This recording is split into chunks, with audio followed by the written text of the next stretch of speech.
안녕하세요. 문학소리입니다.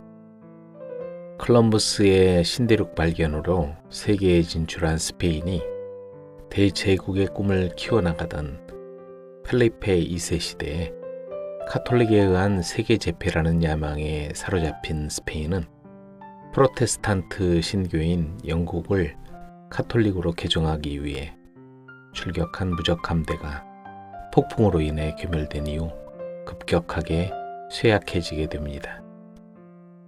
이번에 소개할 작품은 스페인 작가 세르반테스의 돈키호테입니다. 보통 돈키호테 같다고 하면 앞뒤 볼 것 없이 저돌적으로 돌진하는 사람을 일컫는 말이지요. 하지만 돈키호테의 그런 무모함 뒤에는 16세기부터 17세기에 걸친 스페인의 흥망이 반영되어 있음을 간과할 수 없습니다. 작가 세르반테스는 1547년 마드리드 근교에서 태어나 1570년 군에 입대하여 왼쪽 팔이 불구가 되고 귀국 도중 터키군의 포로가 되어 11년 만에 스페인으로 돌아오게 됩니다. 세르반테스는 스페인에 돌아와 작가로 변신하지만 인기를 얻지 못하고 세금 징수원이 되었지만 은행가 실종 사건에 휘말려 감옥에 투옥되고 맙니다. 시류에 빠진 50대 후반의 세르반테스가 감옥 속에서 스페인과 자신의 영웅 시절을 회고하며 쓰게 된 소설이 바로 돈키호테였습니다. 부정과 불의에 고통당하는 세상 모든 약자를 구하겠다며 투구와 갑옷을 입고 여행길에 오른 돈키호테는 스페인과 자신에 대한 애정어린 풍자인 동시에 몰락한 스페인의 야망에 대한 회고이기도 했습니다. 들려드릴 작품은 장편 문학을 오디오북에 맞게 짧게 드라마 형식으로 각색한 드라마 명작 시리즈 세르반테스의 돈키호테입니다. 등장인물입니다.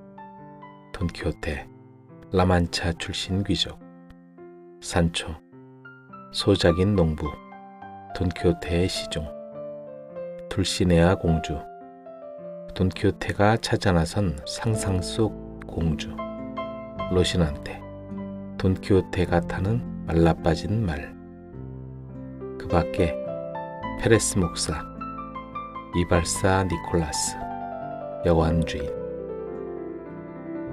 라만차 사는 귀족은 돈키호테라는 이름으로 갑옷과 투구를 입고 둘시네아 공주를 찾아 나섭니다.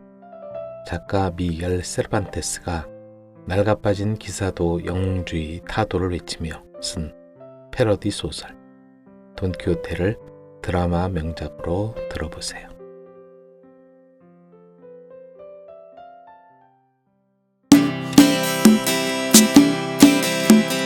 라만차 사는 귀족이 갑옷과 투구를 꺼내 입었네. 자기 이름은 돈키호테, 말라빠진 말은 로시난테라고 불렀지. 가자, 세상을 구하자. 길에서 만난 산초도 나귀를 타고서 따라다녔지. 저기 거인들이 무더기로 기다리고 있다. 나리, 거인들이 어디 있습니까? 저건 풍차입니다요. 풍차로 돌진한 돈키호테, 그 다음은 말 안 해도 알겠죠. 돈키호테. 16세기경 스페인의 라만차 지방에 중년의 한 귀족이 살고 있었습니다. 깡마른 체격에 고집스런 얼굴을 지닌 그는 무척 약해 보였지만 겉보기와는 달리 젊은이 못지않게 건강했습니다. 귀족은 그 무렵 유행하던 기사 이야기를 읽으면서 하루를 보냈습니다. 그렇게 좋아하는 사냥은 물론 농사일에도 관심을 전혀 두지 않고 세상이 어떻게 돌아가는지에 대해서도 전혀 관심이 없었습니다. 그러다가 그만 책 속의 이야기와 현실의 이야기를 구별할 수 없는 지경에 이르렀습니다. 책에서 읽은 이야기가 진짜로 있었던 자기 일이라고 착각하게 되었습니다. 어느 날 아침, 돈키호테는 상상의 세계에 사로잡혀 자신이 진짜 기사라고 철석같이 믿고는 갑옷과 투구를 꺼내 입었습니다. 그리고 자기 이름을 돈키호테라는 훌륭한 이름으로 바꾸고 말라빠진 말에도 로시난테라는 멋진 이름을 붙여 주었습니다. 그리고 돈키호테는 부정과 불의에 고통당하는 세상 모든 약자들을 구하겠다며 여행길에 올랐습니다.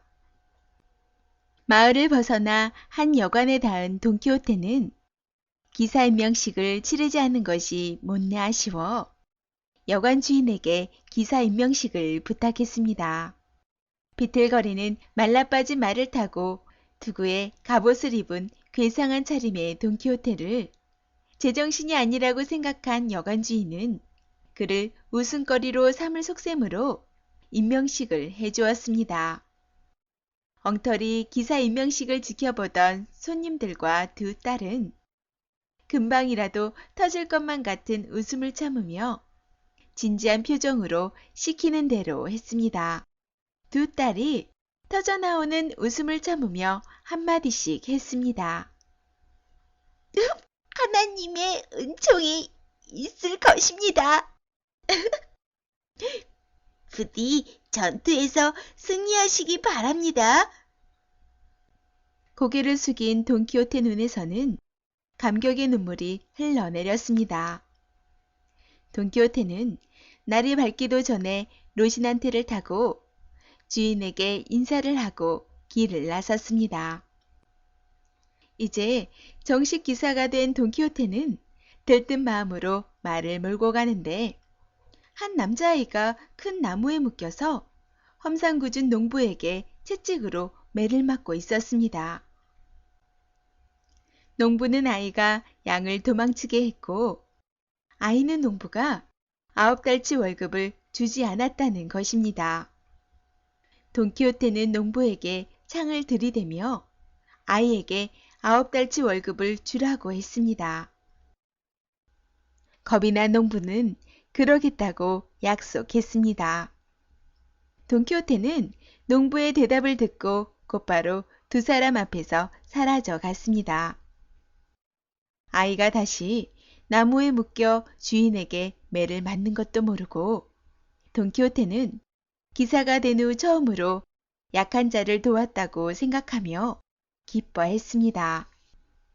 돈키호테는 자신의 훌륭한 행동에 만족해하며 느긋하게 말을 타고 길을 가다가 한 무리의 비단장수 일행과 마주쳤습니다. 돈키호테는 그들이 자신이 사랑하는 공주를 멸시하고 있다는 생각으로 달려들다 호되게 당했습니다. 다행히 지나가던 마을 사람에게 발견되어 간신히 집으로 돌아오게 되었습니다. 어느 정도 몸이 회복된 돈키호테는 이웃에 살고 있는 소작인 산초를 끈질기게 설득하고 있었습니다. 산초 판사라고 불리는 이 농부는 착하지만 머리가 좀 모자라는 남자였습니다. 산초는 돈키호테로부터 어느 성의 영주가 될 수 있다는 말을 듣고 마침내 돈키호테와 함께 가겠다고 나섰습니다. 돈키호테는 곧바로 여행에 필요한 돈을 마련하기 위해 식구들 몰래 물건을 팔거나 전당을 잡혀서 돈을 마련하였습니다. 드디어 출발하는 날 밤 돈키호테와 산초는 아무도 몰래 집을 빠져나와 먼 길을 떠났습니다. 두 사람은 밤새도록 걸어 이튿날에는 멀리 떨어진 곳까지 갈 수 있었습니다. 그러나 나귀를 탄 산초는 돈키호테를 따라오느라고 가엾게도 땀을 뻘뻘 흘리고 있었습니다. 저기, 거인들이 무더기로 기다리고 있네. 자, 저것 좀 보게. 돈키호테가 턱으로 가리킨 것을 보니 들 저편에 40여 개의 풍차가 줄비하게 늘어서 있었습니다. 나리, 도대체 거인이 어디 있습니까? 저건 풍차입니다. 무슨 소리야? 너에게는 저 무서운 거인의 팔도 보이지 않는단 말이냐? 이놈들, 마음대로 덤벼라! 나는 천하의 기사 돈키호테님이시다! 나리, 어리석은 짓 그만하고 돌아오세요. 그때 점점 바람이 세어지더니 풍차는 거목 같은 날개를 휙휙 날리며 돈키호테를 집어삼킬 듯이 빙빙 돌기 시작했습니다. 거인들이 아무 말도 없이 긴 팔만 돌리고 있는 것을 보니 돈키호테는 겁이 났습니다. 돈키호테는 무서움에 질려서 자기가 동경하는 공주 둘시네아에게 빌었습니다. 아, 그리운 둘시네아 공주여, 나를 보호해 주소서. 돈키호테는 마음속으로 기도를 하고 있는 힘을 다하여 풍차를 향해 돌진했습니다. 그 순간 우두둑하고 새 창이 부러지는 소리와 함께 몸이 풍차의 날개에 걸려 공중으로 높이 떠올랐다가 그대로 땅바닥에 내동댕이 쳐져 커다란 축구공처럼 대굴대굴 굴러 들판에 나가 떨어졌습니다. 산초는 주인을 부축하여 말에 태웠으나 상처투성이가 된 로신한테는 그대로 푹 쓰러지고 말았습니다. 돈키호테는 또다시 땅 위에 내동댕이 쳐지고 말았습니다. 두 번째로 라만차를 떠나서 아직 사흘도 안 되었는데 돈키호테는 몇 번이나 적에게 패하여 온몸이 상처투성이가 되었습니다. 부하도 말도 다쳤습니다. 돈키호테와 산초는 어느 여관에 묵게 되었는데 거기서도 큰 소동이 벌어졌습니다. 캄캄한 방에서 여관 하녀를 도깨비로 착각하고 덤벼드는 바람에 온통 난리가 난 것입니다. 그런데 그 와중에 산초가 보이지 않았습니다. 살펴보니 산초는 여관 근처에 하늘 높이 풍선처럼 떠올라 있었습니다.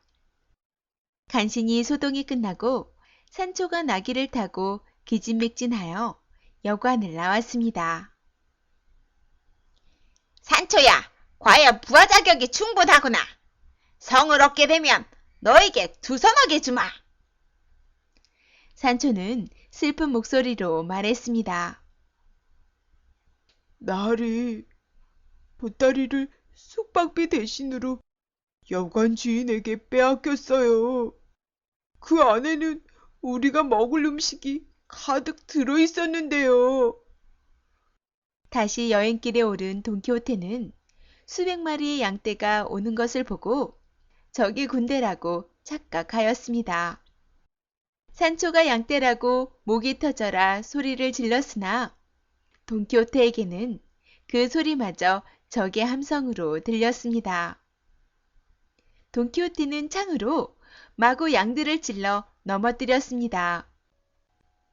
양치기들은 더 이상 참을 수 없어 주먹만한 크기의 돌을 주어 돈키호테에게 던지기 시작하였습니다. 돈키호테는 심하게 매를 맞아 상처투성이가 되었고 게다가 이까지 부러졌습니다. 산초는 돈키호테를 부둥켜 안고 울었습니다. 두 사람에게는 험난한 길이었습니다. 어느 날 두 사람이 길을 가는데 들판은 벌써 어둠에 휩싸여 있었습니다. 그 어둠 저쪽에서 어떤 불빛이 자신들이 있는 곳으로 가까이 오고 있었습니다. 그 불빛은 바로 장내 행렬이었습니다.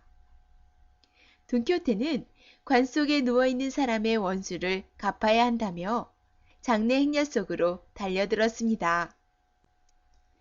장내 행렬은 순식간에 난장판이 되었습니다. 그리고 다시 길을 떠난 돈키호테는 쇠사슬로 목을 줄줄이 올가매고 형무소로 끌려가는 죄수들을 길에서 만났습니다. 돈키호테는 사람 목에 쇠사슬을 채우고 짐승처럼 끌고 가는 호송인들이 죄인들보다 더 나쁘다고 우겨대더니 호송인들에게 덤벼들었습니다. 죄인들은 그 사이에 쇠사슬을 풀었습니다. 그때 돈키호테는 죄인들을 모아놓고 한바탕 연설을 하다가 우박처럼 쏟아지는 돌멩이들을 맞고 고꾸라졌습니다. 그리고 산초는 한 죄인에게 겉옷을 빼앗겼습니다. 정말 어쩔 수 없는 날이야. 산초는 불쌍하게도 돈키호테 때문에 갖은 고생을 하고 타고 온 나귀까지 도둑 맞았습니다. 산초는 이런 주인에게 진저리가 났습니다. 갑자기 좋은 생각이 난 듯 산초가 말했습니다. 나리, 둘시네아 공주에게 편지를 전하고 싶지 않으신가요? 나를 보내주면 공주에게 나리의 편지를 전해주겠습니다. 그리고 저는 돌아가서 다시 농사나 짓고 싶어요. 그렇군, 그래. 좋은 말을 해주었다. 그리운 공주에게 편지를 쓰는 거다. 자네는 그 편지를 가지고 로시난테를 타고 즉시 출발하는 거다. 드디어 산초는 돈키호테를 혼자 남겨놓고 로시난테를 타고 떠났습니다. 산초는 돈키호테와 멀어질수록 마음이 아파 견딜 수가 없었습니다. 나를 보내시던 나리의 표정은 너무 슬퍼 보였어. 먹을 것도 없는 산속에서 나리 혼자 어떻게 살아갈 것인가. 산초의 눈에서는 눈물이 흘러내렸습니다. 돌아보니 돈키호테는 마치 말라 죽은 나무가 바람에 나부끼듯이 기운차게 물구나무를 서고 있었습니다. 나리, 몸 조심하십시오. 산초는 라만차를 향하여 말을 몰았습니다. 혼자 남은 돈키호테는 점점 말라가고 있었습니다. 실제로 잊지도 않은 도시나야 공주를 위해서 먹지도 않고 괴로운 일만 하고 있으니 마르는 것은 당연했습니다. 산초가 떠나고 사흘째 되는 날, 돈키호테를 향해 오고 있는 이상한 차림의 세 사람이 있었습니다. 이들은 공주로 변장한 페레스 목사, 기사로 변장한 이발사 니콜라스, 그리고 나머지 한 사람은 바로 산초였습니다. 산초는 돈키호테를 걱정하며 궁금해하던 페레스 목사와 니콜라스를 공주와 기사로 변장하여 돈키호테를 데리러 온 것이었습니다. 세 사람은 반항할 힘이 없어진 돈키호테를 우리 속에 가두고 자물쇠를 채운 뒤 로시난테에게 마차를 끌게 하여 고향으로 데리고 돌아왔습니다. 그는 너무 지치고 굶주렸기 때문에 집으로 돌아온 줄도 모르고 자기 방에 푹신한 침대에 누워 잠만 자고 있었습니다. 산초는 잠시도 곁을 떠나지 않고 나리를 정성껏 간호했습니다. 목사 페레스나 이발사 니콜라스, 그리고 수많은 마을 사람들이 잇따라 문병을 왔습니다. 이렇게 보름쯤 지나자 돈키호테는 제법 기운을 되찾았습니다. 어느 날 학자인 카라스코가 와서 말했습니다. 대단하군요. 영감님의 무용담이 책으로 나와 날개도 진짜 팔리고 있어요. 속편을 만들어도 아주 잘 팔릴 것 같아요. 그러자 돈키호테가 갑자기 침대 위에서 일어서며 외쳤습니다. 속편이라. 좋아. 내가 얼마든지 자료를 제공해주지. 자, 산초야. 기사 수업을 떠날 준비를 해라. 돈키호테가 기사 수업을 다시 떠날 것이라는 말을 들은 카라스코는 무척 후회했습니다.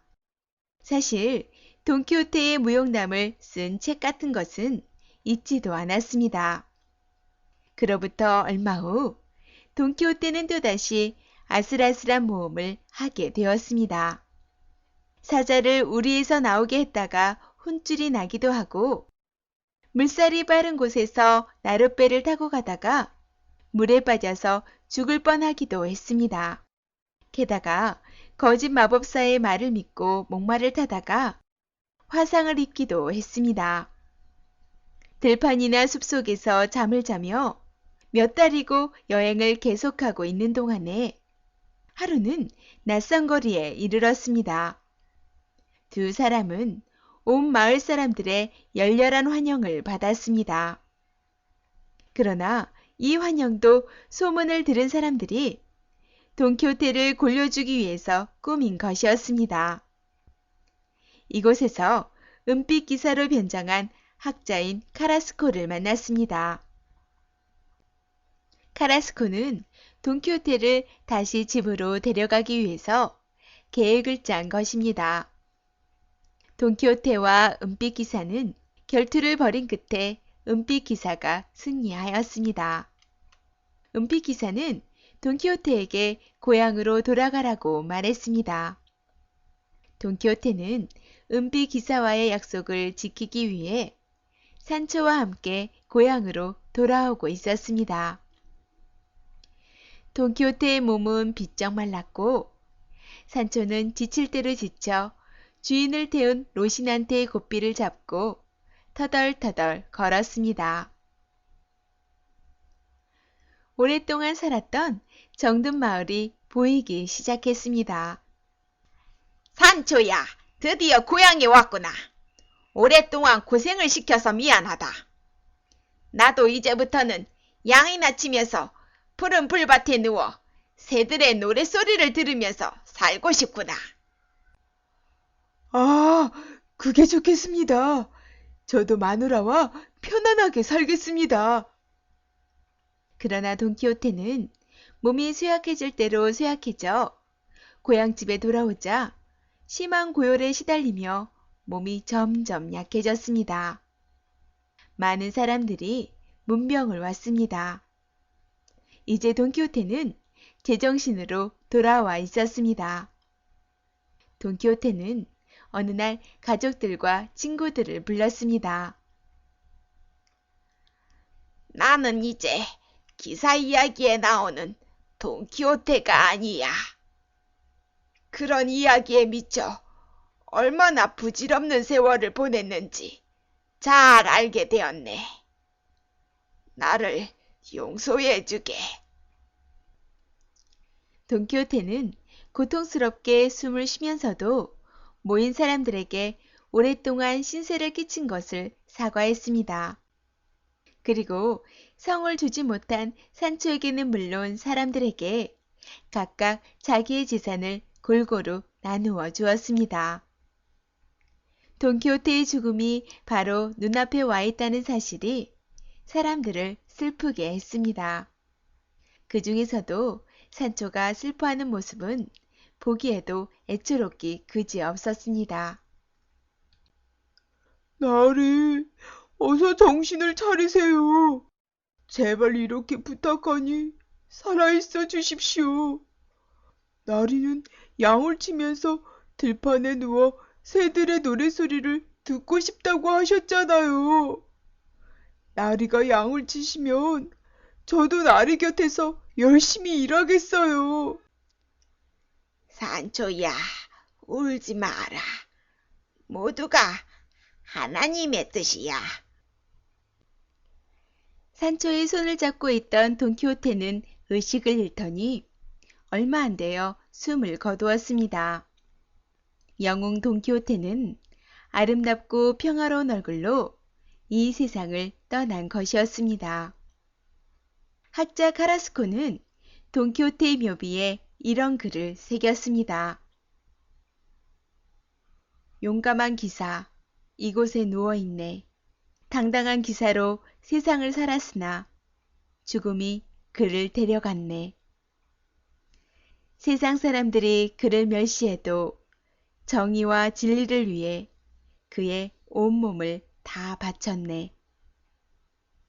우스꽝스럽게 세상을 살다가 제 정신으로 돌아와 행복한 죽음을 맞이했네.